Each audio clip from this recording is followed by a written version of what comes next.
하나님의 말씀을 인정하느냐 또는 그렇지 않느냐에 따라서 이 성경 66권을 보는 관점이 달라지기 때문입니다. 그렇다면 오늘 여러분, 이 천지 창조의 대역사가 언제 시작되었을까요? 이 성경에 기록된 하나님 말씀은 그때와 시를 이제 설명하고 있는데 뭐라고 설명하느냐? 태초라고 설명합니다. 이 성경 66권은 그 중에 이제 1절에 보게 되면 태초에 하나님이 천지를 창조하시느라 이렇게 시작이 되고 있다는 사실입니다. 1절에 태초라고 번역된 원문은 히브리어 베레시트라는 단어입니다.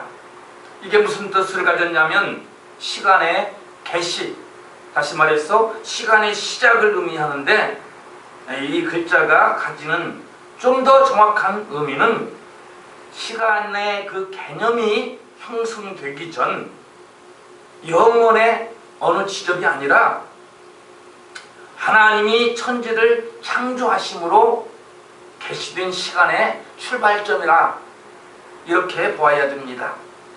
자, 이 세상은 본래부터 존재하고 있었던 것이 아닙니다. 이렇게 말하면 정확한 의미가 잘 전달이 되었는지 모르겠습니다만은, 다시 말해서 세상이 없던 때가 있었습니다. 예수님은 이때를 가리켜서 요한복음 17장 5절에서 뭐라고 말씀하셨습니까? 창세 전이라고 말씀하셨고, 창세기 1장 1절에 이 태초가 선언됨으로 말미암아서 이제 이때부터 세상이 존재하게 되었다 하는 것입니다. 사람이 이 사실을 알게 된 것은 엄청난 일입니다. 우리가 이 사실을 어떻게 알게 되었습니까? 히브리서 1장 3절에 보게 되면 우리가 이 사실을 알게 된 것은 바로 믿음이었습니다. 하나님께서 천지를 창조하심으로부터 시간은 이제 시작이 되었고, 다시 말해서 시간의 개시가 되었고, 우리의 신앙의 출발은 믿음으로부터 시작이 되었습니다. 이 성경은 신앙의 출발을 이렇게 소개하고 있습니다. 예수님은 제자들에게 너희의 눈은 봄으로 너희 귀는 들음으로 복이 있도다 이렇게 말씀하셨습니다. 그러니까 믿음의 발생이 어디로부터입니까? 로마서 10장 10절에 우리의 마음으로부터 믿음이 시작된다는 것입니다. 로마서 10장 17절에 믿음은 들음에서 나며 들음은 그리스도의 말씀으로 말미암았느니라 이렇게 말씀했습니다. 마음이 열리면 어떻게 돼요? 귀가 열리는 것입니다. 귀가 열린 자에게 하나님 말씀이 주어질 때에, 오늘 그 말씀은 혼과 영과 및 관절과 골수를 찔러 쪼개기까지 하는 그 하나님의 말씀이 내 마음의 생각과 뜻을 판단하게 될 줄로 믿습니다. 자, 오늘 믿음으로 이 예배의 자리에 나온 여러분, 우리는 이 자리에 사람 보러 나왔습니까? 그렇지 않습니다. 사람 말 듣기 위해서 나온 것이 아닙니다. 그러면 뭘 하러 나왔습니까? 자, 하나님의 말씀 듣기 위해 나왔습니다. 주여, 이 시간 우리가 믿음의 눈으로 주님을 만나 뵙게 하여 주옵소서. 주여, 믿음으로 듣는 복 있는 자가 되기를 원합니다. 믿음으로 하나님 말씀 듣는 자가 하나님을 볼 수가 있습니다. 왜 말씀 들을 때 우리에게 의문이 생기게 됩니까? 하나님 말씀을 사람의 말로 우리가 받아들이기 때문입니다. 말씀에 은혜 받고 돌아가시는 여러분 되시기를 바랍니다. 그러니까 은혜의 비결은 들은 바 하나님의 말씀을 받을 때 사람의 말로 받지 아니하고 하나님의 말씀으로 받음이니라 이렇게 말씀하고 있습니다. 오늘 하나님의 말씀은 영이요 생명입니다. 이 하나님 말씀을 믿음으로 받으면 오늘 성경 데살로니가전서 2장 13절은 증언하고 있습니다. 살아있고 활력이 있는 하나님의 말씀은 오늘 이 말씀을 들으면 믿는 자 가운데서 역사할 줄로 믿으시기를 바랍니다. 이 창세기 1장의 이 태초의 역사의 시작입니다. 자, 요한복음 1장 1절의 태초와는 다르다는 얘기입니다. 자, 요한복음 1장 1절의 태초는 창세기의 그 태초보다 훨씬 더 이전의 것. 그러니까 무엇을 설명하는 겁니까? 영원 전부터라는 의미를 가지고 있습니다.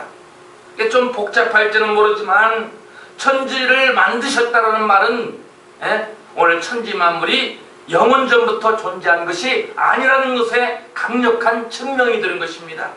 하나님의 말씀에 의해서 새롭게 이 천지가 만들어졌고 그것이 시작이며 시간의 출발이라는 얘기입니다. 시간의 시작 전의 상태, 그러니까 창조 전의 상태는 땅이 혼돈하고 공허한 상태였습니다. 그리고 흑암이 깊음 위에 있었고 이 말은 무엇을 의미합니까? 혼란을 말하는 거예요. 생명체가 존재할 수 없는 그런 무질서와 혼란의 상태로 있었다는 얘기입니다. 자, 무슨 말입니까? 창조 전의 상태가 무질서했다는 이야기입니다. 그러므로 질서를 세우는 것이 중요하지요. 창조는 하나님께서 질서를 세우는 작업이십니다. 교회는 하나님의 창조 역사의 축소판입니다. 무질서한 이 세상을 바로잡기 위해서 하나님이 사람의 몸을 입으시고 친히 강림하셨고 오늘 그분은 보혈로 그 질서를 이 땅 가운데 세워주셨는데 그게 바로 십자가의 사역입니다. 하나님의 아들을 이 세상에 빛으로 보내셨습니다. 요한복음 12장 16절에 오늘 주님은 이 빛으로 이 땅에 오셨습니다.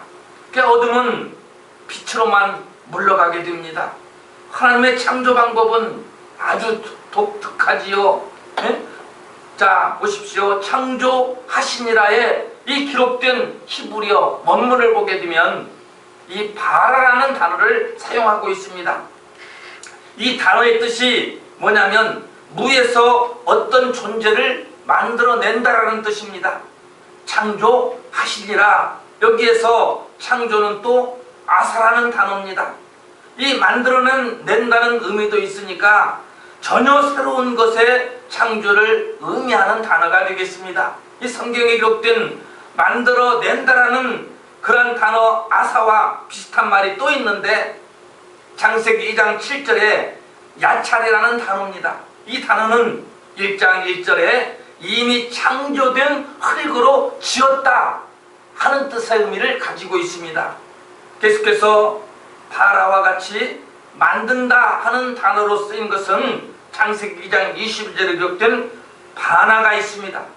이것은 하나님께서 잠든 아담의 뼈를 가지고 하와를 지으실 때 사용된 단어가 바로 바나라는 단어입니다. 자, 그런데 이것의 의미는 무엇이냐면 짓다 또는 건축하다 라는 의미를 가지고 있습니다. 그러니까 하나님은 이 창조 역사 가운데에서 4가지 다른 언어를 가지고 만드는 작업을 하셨다는 얘기입니다. 무에서 유를 창조한 것, 그리고 창조하신 물질을 사용하여 우주를 조성하셨다는 사실을 알려주고 있는 것입니다. 사람은 어떻게 지으셨습니까?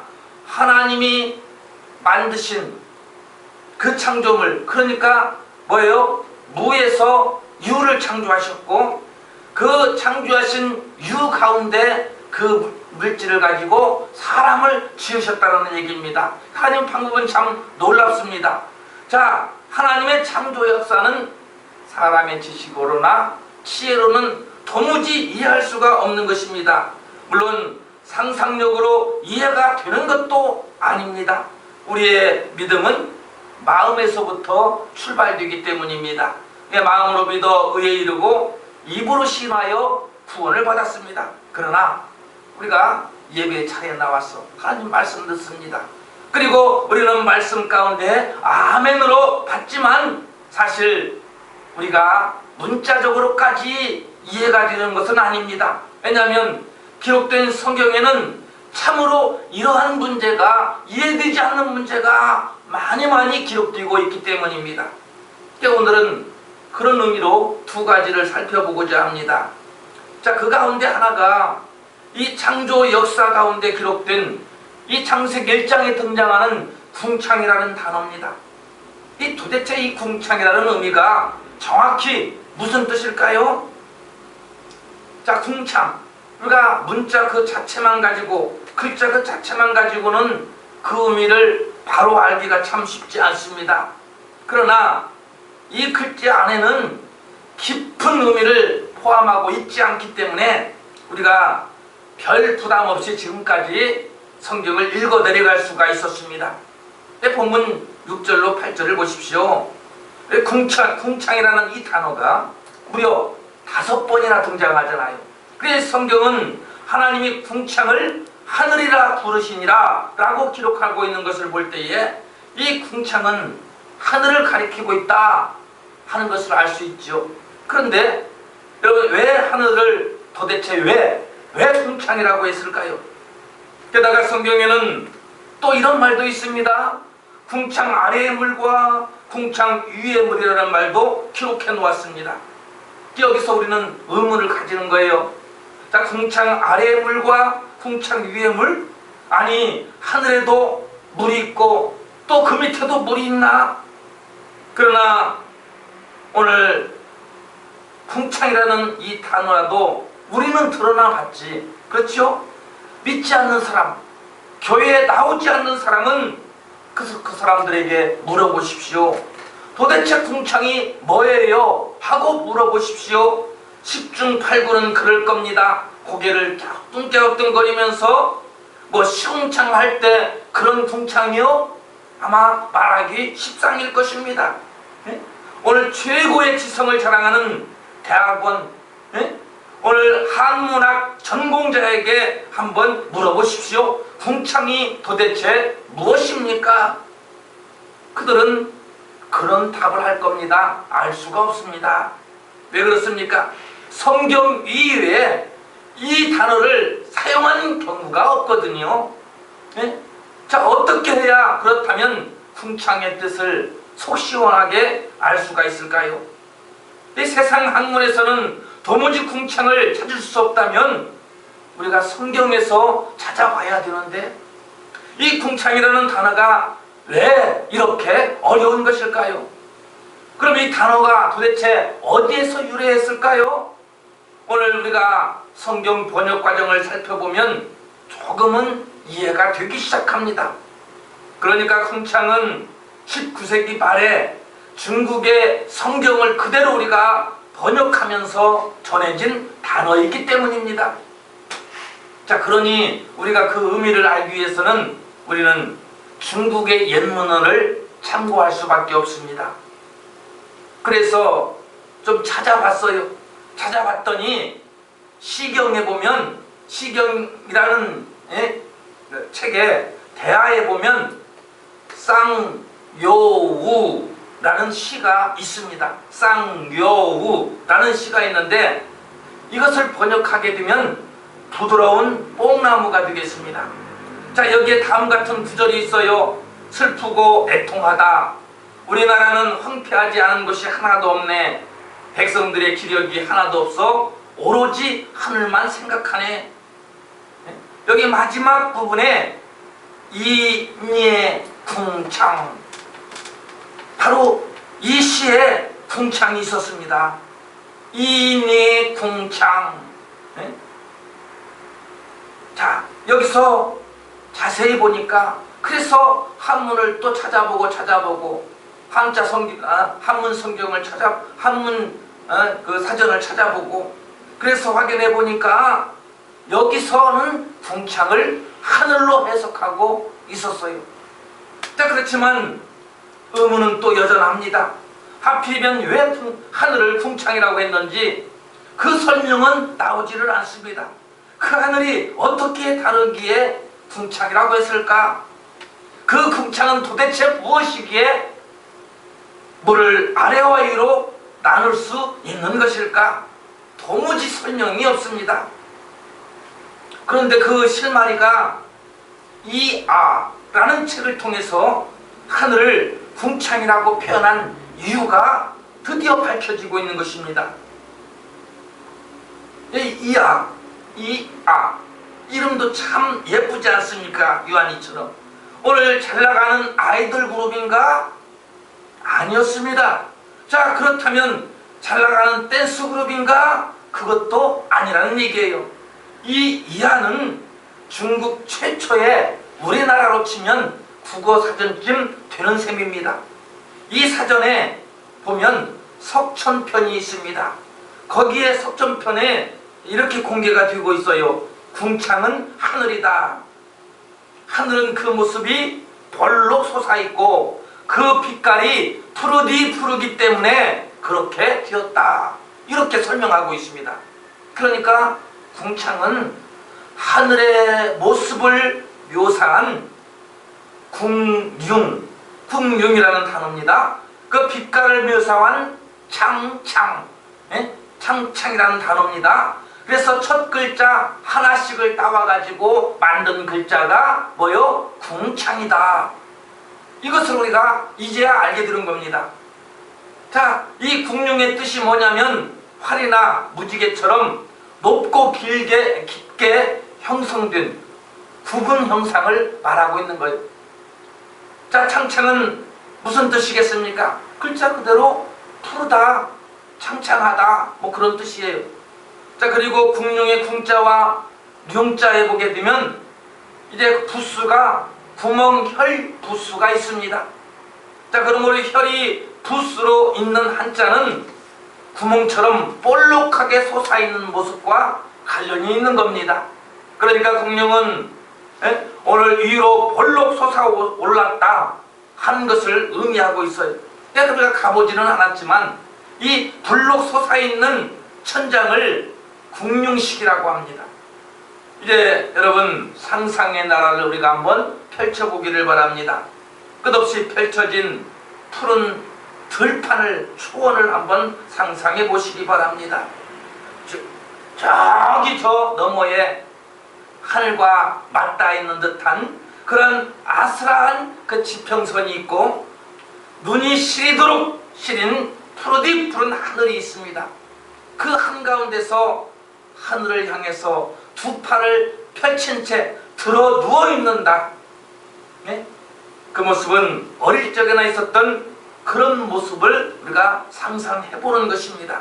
거기에 보이는 그 하늘의 모습이 바로 반쪽 투명한 불을 엎어놓은 궁창, 이게 태초의 하늘입니다. 그런데 우리는 또 성경을 유심히 들여다보다가 성경에서 또 궁창을 만나게 되는데 욥기서에서 만나게 됩니다. 우리가 개역 한글 성경 37장 18절 욥기서에 보게 되면 내가 능히 그와 함께하여 부은 거울 같은 견고한 궁창을 펼 수 있느냐. 그리고 개역 개정에서는 그대는 그를 도와 구름장들 두들겨 넓게 만들어 녹여 부어 만든 거울같이 단단하게 할 수 있었겠느냐. 이렇게 번역을 하고 있습니다. 한마디로 무슨 말을 하고 있는 겁니까? 이 궁창을 펼 수 있겠느냐 하는 말입니다. 자, 뭐가 굽어 있어야 다리미로 펴든지 말든지 할 거 아닙니까? 자, 그런데 왜 하늘을 편다고 표현했을까요? 오늘 하늘이 반구처럼 볼록하게 솟아있는 것처럼 보였다는 그 얘기입니다. 네? 자, 견고한 궁창이 무엇을 의미한다고요? 궁창은 우리가 보기에 이 땅에서 보기에 볼록한 반구와 같다. 이 용어는 하나님의 창조 세계에 경이로움이 담겨져 있는 시적인 표현이었습니다. 이런 관점에서 성경을 보게 되니까 드디어 이제 우리의 머리에 이 궁창이 이해가 되는 겁니다. 아래의 두 군데의 물, 특별히 위에 있는 어마어마한 양의 이 물을 가두려면 그 궁창이 얼마나 튼튼해야 되겠습니까? 우리가 하늘을 한번 쳐다보자는 얘기입니다. 저 푸른 이 하늘이, 그 천정이 무슨 유리바다입니까? 에? 도대체 아래물보다 더 많은 물이 위에 있다고 했는데 그 물을 어떻게 가두고 있겠습니까? 그래서 틀에 부은 구리 같다라고 말하고 있는 거예요. 또 투명해야 물이 잘 보이겠죠? 그러니까 거울 같다고 한 것입니다. 그래서 성경은 궁창은 끝없이 넓은 허공을 말하고 있습니다. 이 우주 공간 안에 하나님의 명령이 있기 전에는 수증기가 가득한 혼란스러운 상태였다는 것입니다.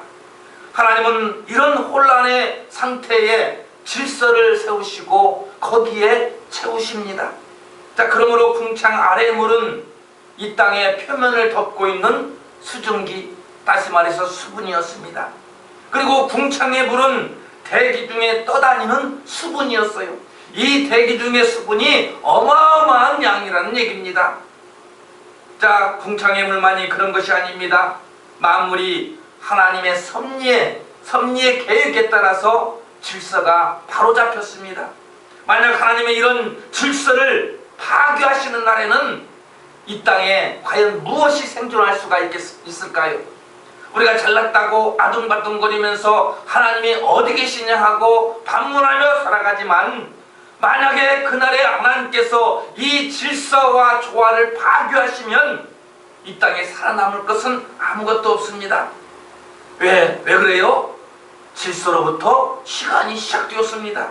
이 질서가 무너질 때 성경은 무엇이라고 표현하고 있냐면 재창조를 말씀하고 있습니다. 사랑하는 여러분, 그런데 하나님께서 천지 만물을 창조하실 때 보이는 것만 창조하셨을까요? 아니잖아요. 이 골로새서 1장 16절에 기록하여 증언하기는 하나님께서는 우리 눈에 보이지 않는 것 또한 창조하셨다는 것을 아시기를 바랍니다. 우리는 그렇죠. 보이는 것에만 집중하잖아요. 자, 여자가 보고서 먹음직하다고 생각했던 것, 또 보고서 보암직하다고 생각했던 것, 또 보고서 탐스럽다고 생각했던 것에 집중을 하지 않아요. 이게 세상에 지금 있습니다. 우리가 이걸 여전히 바라보고 있습니다. 그러면서 생각하는 거예요. 먹음직하다, 보암직하다, 탐스럽다.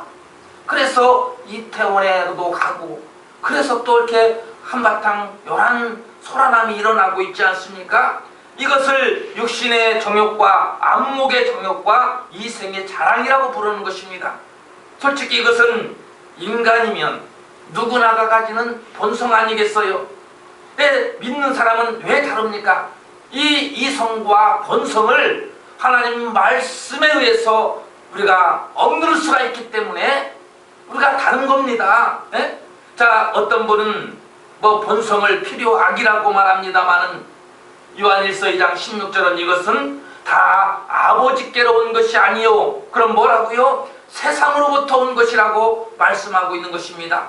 그러면서 하는 말이 무엇이에요? 절제하는 삶을 살라고, 집착하지 말라고 경고하는 것입니다. 무엇을 집착하지 말라고요? 세상 것에, 물질적인 요소에 집착하지 말라는 얘기입니다. 인간은 보이는 것에 집중하는 경향이 있지만 하나님은 보이는 것과 보이지 않는 것 모두를 다 귀하게 여기시고 또 그것을 다 하나님께서 창조하셨습니다. 보이지 않는 세계에 주목해야 됩니다. 이 세계는 어떤 세계이에요? 영적인 세계입니다. 영적인 세계. 눈에 보이지 않습니다. 그러나 보이지 않지만 반드시 존재하며 반드시 존재합니다. 이 악한 영의 세계는 예수님에 의해서 패배를 하게 되었습니다. 그러나 아직도 여전히 그 영향력은 막강하다는 사실입니다. 그래서 우리가 좀 더 협력해서 좀 더 노력해서 이 국난을 이겨나갑시다 라고 하지만 악한 영의 세력은 가만두지 않습니다. 너희들 적잖아. 너희들 발팔한 20대잖아. 그리고 그들을 클럽으로 불러냅니다. 그리고 그들은 젊으니까 오늘 좀 앓다가 툴툴 털고 일어날지 모르지만 그들의 부모와 연로하신 분들은 그들 때문에 다 쓰러져 가는 것입니다. 이 세력이 지금 세상에 남아있기 때문이에요. 왜 그들이 세상에 계속 머무르겠습니까? 바로 그겁니다. 택자를 죄의 길로 인도하는 게, 다시 말해서 다른 말로 하면 유혹하는 게 그들의 목적입니다. 그러므로 우리는 보이는 세계에 살고 있지만 보이지 않는 하나님의 통치를 받고 살지 않으면 이 창세기 3장에서 겪었던 그 신라건을 다시 겪게 될 것이라는 얘기입니다. 우리가 누굽니까? 예수 믿고 하나님 자녀 되었지 않습니까? 하나님의 통치를 받는 존재예요. 하늘나라 시민입니다. 그래서 하나님 뜻대로 우리가 믿음으로 살아가야 되는데 왜요? 하나님은 질서의 하나님이시고 하나님 말씀은 질서입니다. 이 질서가 무너질 때 로마 3장 23절에 죄가 들어온다고 했습니다. 성경은 우리의 죄를 제거하고 질서를 다시 세우시려고 예수님이 땅에 오셨다고 했습니다. 그리고 하나님의 질서를 받아들이며 순종하기로 결단하는 그 순간에 우리 안에 하나님의 질서가 새롭게 작동되는 것입니다. 개인으로나 가정적으로나 교회적으로나 질서에 순종하셔서 하나님이 동행하시는 여러분 되시기를 바랍니다. 자, 하나님께서 세상을 지으신 목적이 어디에 있다고요? 오늘 이사야 48장 11절에 하나님 영광을 위해서 있다는 얘기입니다. 하나님께서 우리를 지으신 목적이 어디 있을까요? 이사야 43장 21절에 우리가 찬송하는 데 있습니다. 시편 50편 5절에 하나님께 오늘 우리가 있는 목적은 오늘 예배를 받으시기 위해서 하나님께서 우리를 지으셨다라고 말씀하고 있다는 사실을 믿으시기를 바랍니다. 믿으면 아멘 하면 오늘 그리고 우리에게 복이 있습니다. 오늘 복 있는 여러분 되셔서 하나님만 찬송하는 복된 성도 여러분이 되시기를 예수 그리스도 이름으로 축복합니다. 기도하겠습니다. 좋으신 하나님